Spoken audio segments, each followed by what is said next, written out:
because them jars are going to be hot, and I need these hands for praying.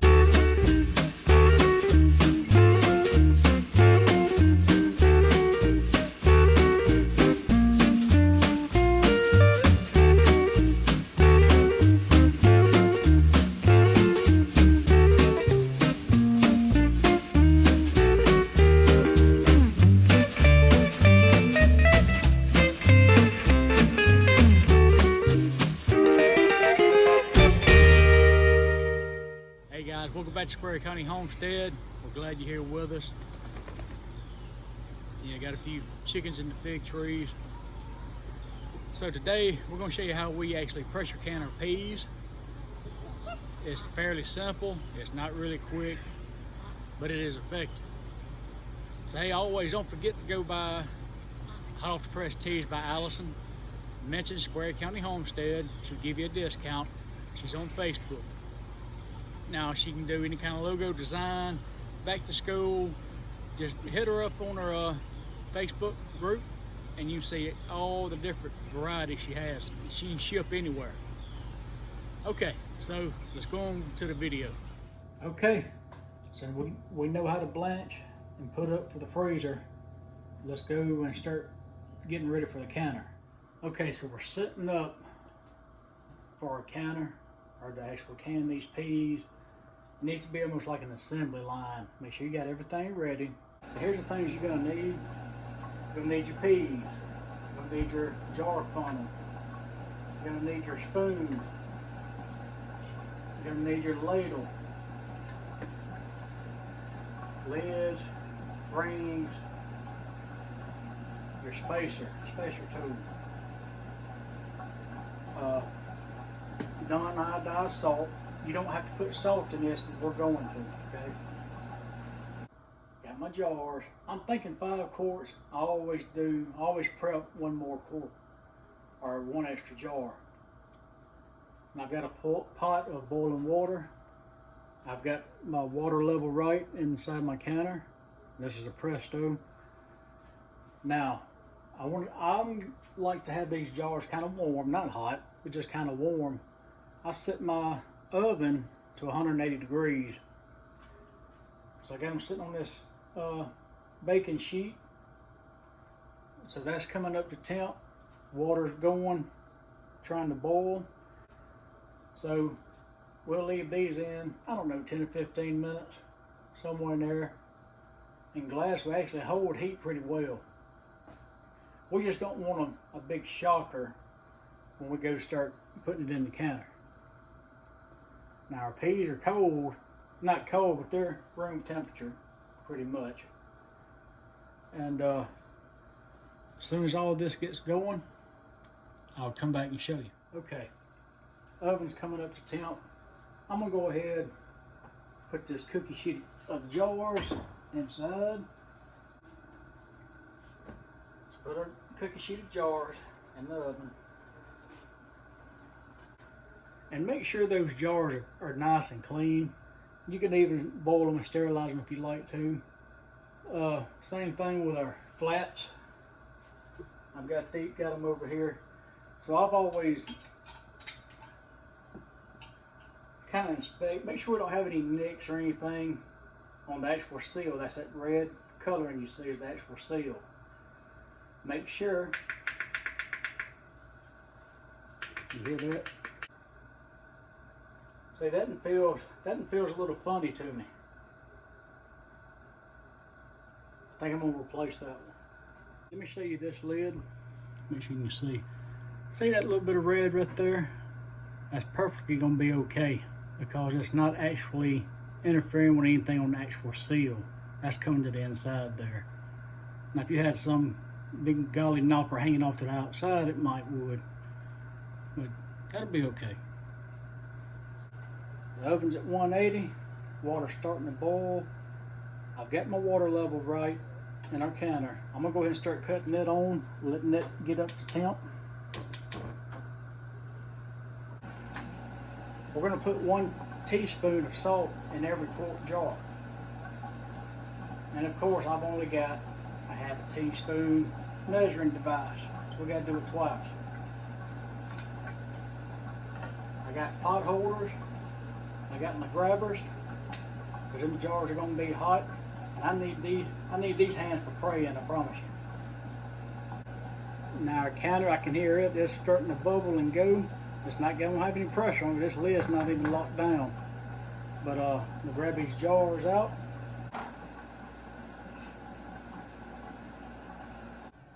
Alright.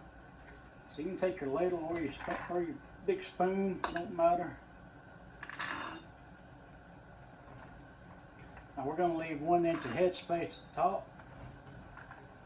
And you're going to ask why. I'll tell you why. This blue book right here. If you don't have one, get one. They've got so much information in this book. And I know the Presto, we bought it come with a user's guide, and it also has a lot of good information, recipes, good stuff. So it says 1 inch of headspace. That's what we're going to do.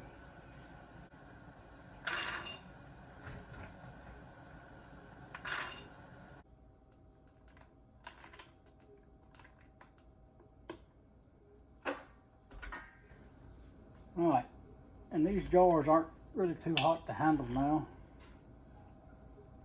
So we got them, and they're supposed to be loose. Don't really want to pack them in there. Just throw our salt on there. Remember, 1 teaspoon non-iodized salt to a quart. Of course, I've only got a half teaspoon measurer. I've always got to do things twice.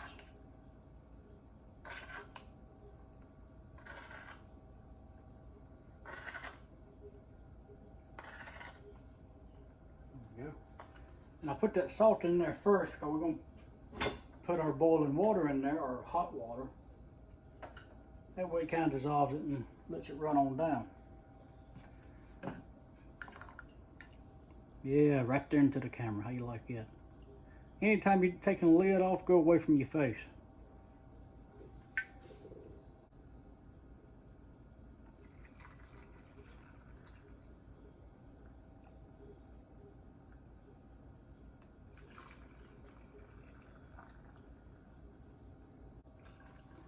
I'll tell you what, I have used this water. I've got maybe 2 more ladles full of water. I cut that too close. Now we're going to take our tool. We're just going to run down, try to get most of the air bubbles out that we can. Just run it down. Really around the side, in the middle. Do that on every one of them.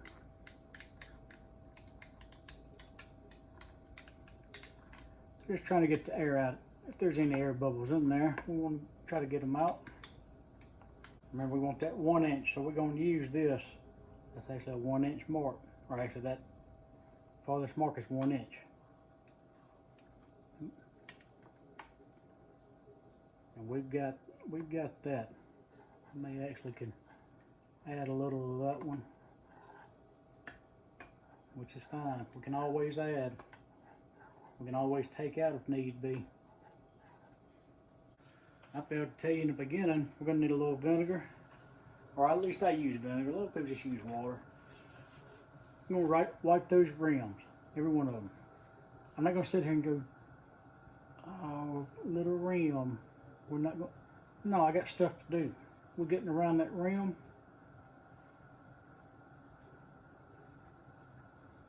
Get on it, get off of it. I'm going to put our flats on there. Put our rings on there. Finger tight.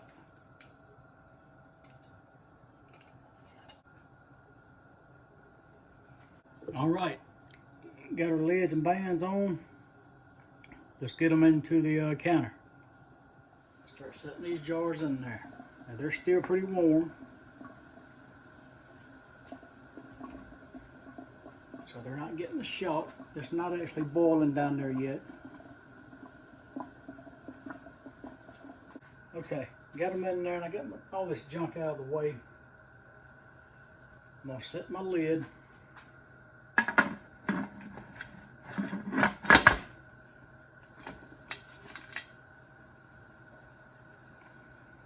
Now, but steam is not actually coming out of this vent yet.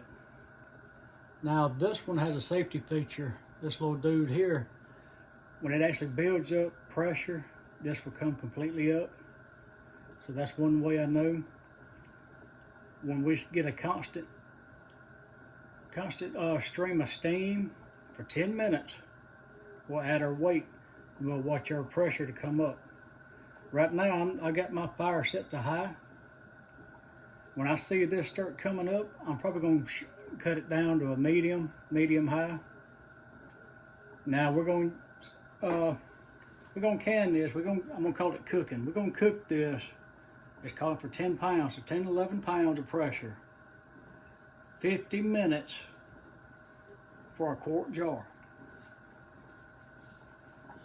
Now, why 50 minutes? Why 10 pounds? Because this book says so. Go by this book and you won't go wrong. Okay, I don't know if you can tell, we're getting a little bit of steam, but it's sporadic. So we're still waiting for a steady stream of that steam to come out right here. Now we know we're getting close to having that steady temperature or steady steam because of this little button that's going to pop up here. The water's already starting to kind of sizzle out, and that'd be on the Presto. When that's coming up, you'll have a steady stream here. Let me explain this while we're watching for this steam, steady stream. That plug, there's this black plug back here. Under enough pressure, that black plug will actually blow out, and that's by design.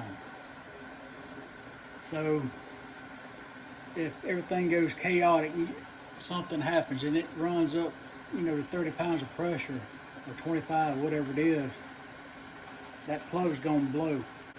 So I see they have their whole canner turned the opposite way, where this is in the back and that little blowout plug's in the front. My perspective is this: if it was to blow out, I'd rather it blow out back here away from me and everybody else. But that's just me. Okay, we got a steady stream of steam. You can hear it, I can see it.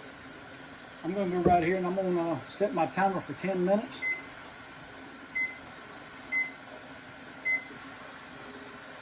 Now, no pressure is going to come up because we're not completely sealed off till we seal that vent off. So I can actually run, go get something to drink, whatever I need to do for 10 minutes. So in 10 minutes, we'll be right back. All right, timer just went off. Now here's our weight that comes with this Presto. So now that's on there. Now is when we're going to start watching this temp gauge. Okay, so I don't know if you can see, right there is 5 pounds. There's our 10 pound mark. So I'm about 6 pounds.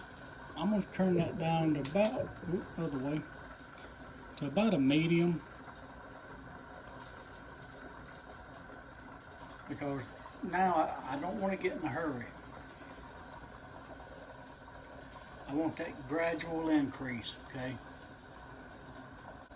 So I'm at medium now. If I see that's not kicking on up, I'll kick my heat up a little bit. Small adjustments. Like I said, it's got a lag time, so make small adjustments and you'll get there.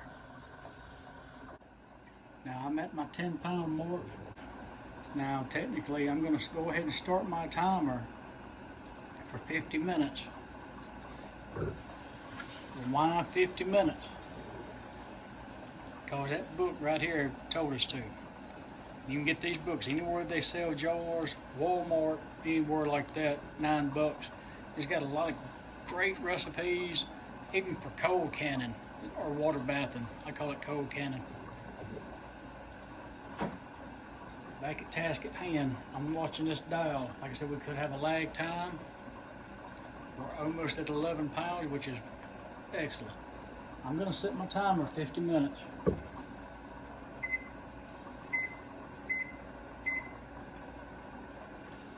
Now, we're at 11 pounds, and I can go on up to 13. I just cannot drop below that 10 pounds of pressure at all.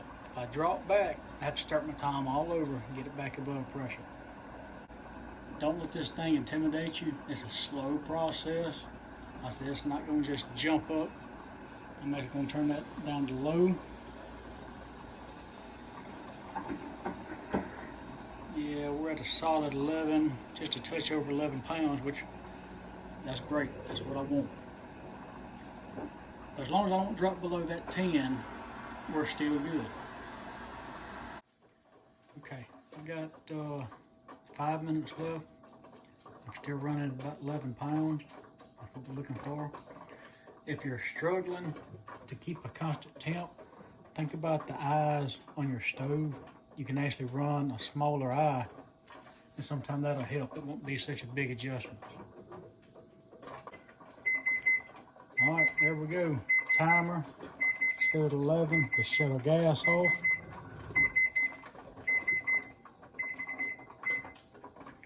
All right, you made it through the process almost.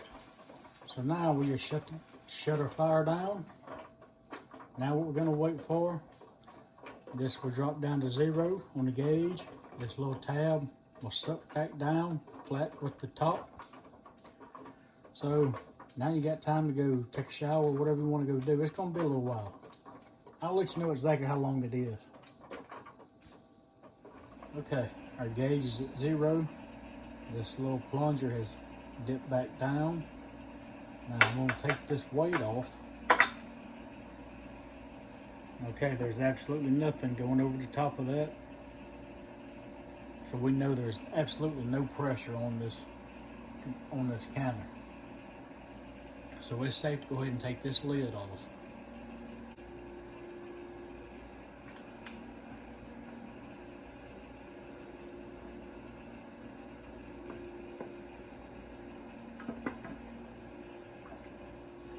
We'll take our grabbers. Pull the jars out. All right, got our peas laid out. Now, I'm not gonna mess with them, not even gonna look at them. Let's give it a minimum of 12 hours. And what I would do is tomorrow when I get up, I'll come in and I'll check on them. If I can feel them and they're room temperature, you're gonna be fine. All right, so we'll check on them tomorrow. All right, guys, and I forgot the video, but we did move them, and that's the most important thing is put your label on there. So we're just gonna test it. We took the rings off, pick them up.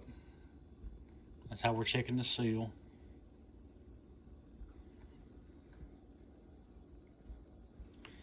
And I want to make sure I look to see if I can see that little indentation, that there's no bubble, you can't click it. Okay, and I've already checked them before this, but and you don't have to put your rings back on. That's just for the sealing process. You can use these on other jars, so you can store them just like they are. Okay, guys, we hope that helped somebody. Maybe you're thinking about canning peas or using a pressure cooker. But as always, any attaboys, criticisms, comments, put them in that comment section. Let's talk about it. Best way to help us is to like, subscribe, and share. Share these videos. But as always, we always appreciate you watching.